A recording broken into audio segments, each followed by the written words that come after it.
You, my friends, are following in the very footsteps of history. Something beyond the power of words to describe. Human beings simply aren't built to function at the cruising altitude of a 747. Our bodies will be literally dying. Hello, welcome to What the Flick. I'm Christy, this is Alonzo, this is Bibbs. We've all brought extra oxygen today to talk about Everest. I brought my son with me to see this, and halfway through he goes, Mommy, why are they climbing Everest? And I said... Because it's there. All right, so please describe Everest to us. All right, so these guys climb Everest, and it turns out they shouldn't have done that, and that's literally the whole movie. Check it out.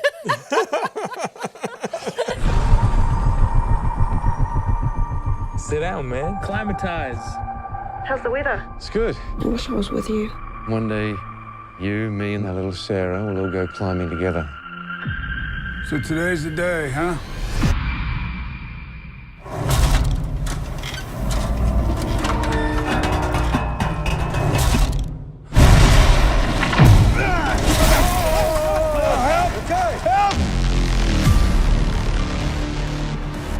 It hurts. It's dangerous. Why? I have kids. They see a regular guy can follow impossible dreams. Maybe they'll do the same. We're on the top of Everest, Alan. We made it. Go to Rob. There is a massive storm headed your way. Oh no. Rob, can you hear me? You've got to get moving. You've got to come on down. There's no oxygen. You go. I'm done. No, I'm not leaving you behind. Come on. It's gonna take all we got. We're all getting down together. Now let's go. If anyone can make it, you can.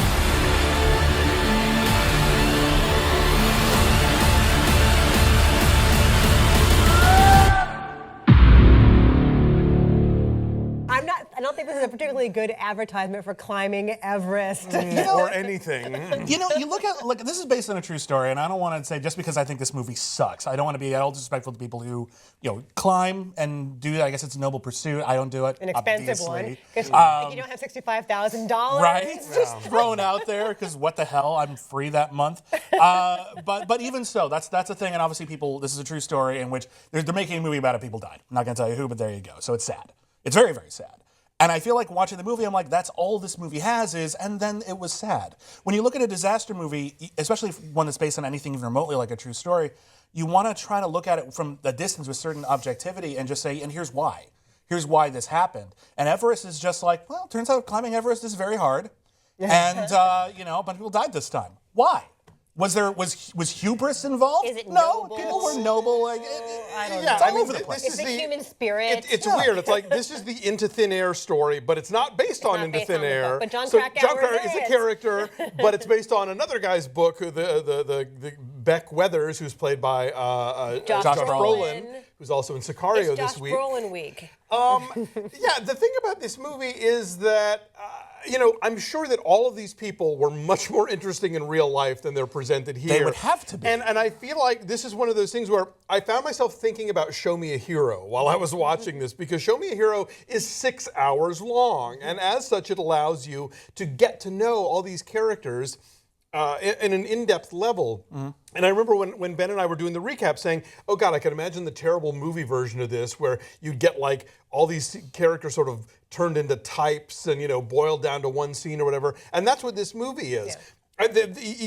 They're real people, but the way the story is told is so hasty and so crammed in with people and too many things that they all come off as these sort of two-dimensional types. Whereas I almost feel like, all right, if you're not gonna have 6 hours, you're gonna make this as a 2.5 hour movie, maybe like trim some people or combine some characters and don't feel like you have to do this journalistic duty of presenting everybody and then not really giving them justice. I wanted this movie to get to the meat of it faster. I appreciate that this movie wants so they all get to the base of Everest. That's a bit of a journey. Then they all train for a while. That's a whole thing.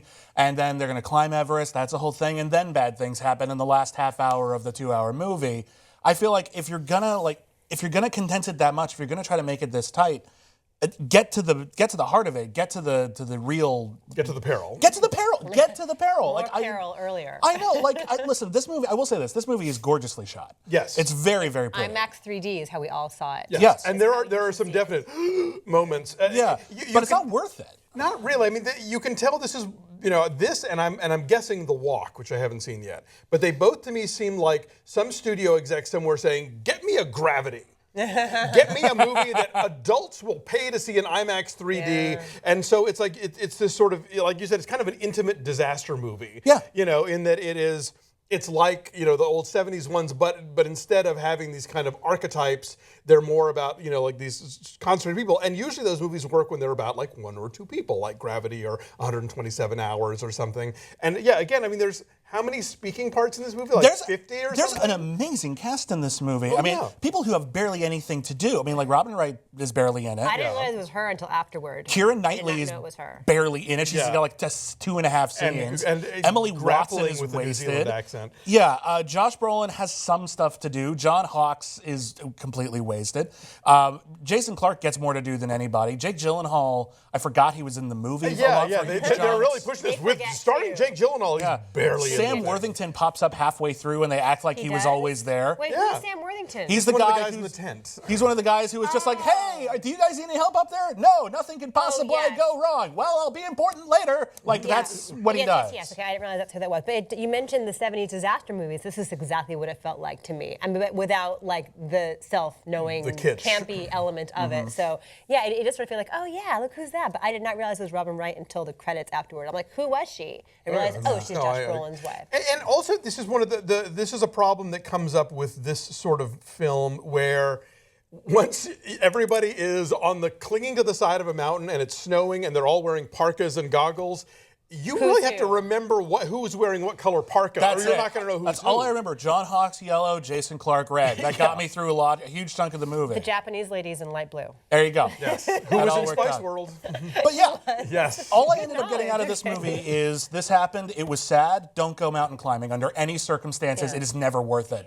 So thanks. I didn't need that information. I'm not going to go. Yeah, but I would say though, if you want the visceral thrill, if you want to just go and escape to something harrowing that you yourself will never actually do. Well, I'd say if your local science museum is showing the old Everest IMAX movie, maybe go see that one instead. Rent Touching the Void. It's not Everest, but holy cow. Yeah, it's so much more true. effective at doing this movie than this movie. Okay, what's your numbers then? My take on this one is because it's not quite there. Yeah. It's What are your numbers then? I'm a 4.5. Again, it's not horrible. It's just kind of boring, and the cinematography can't save it. A 6. I think there are things that are noteworthy, but yeah, ultimately it doesn't add up to much. 6 for me too. Our average is a 5.5. It is at 72% on the tomato meter.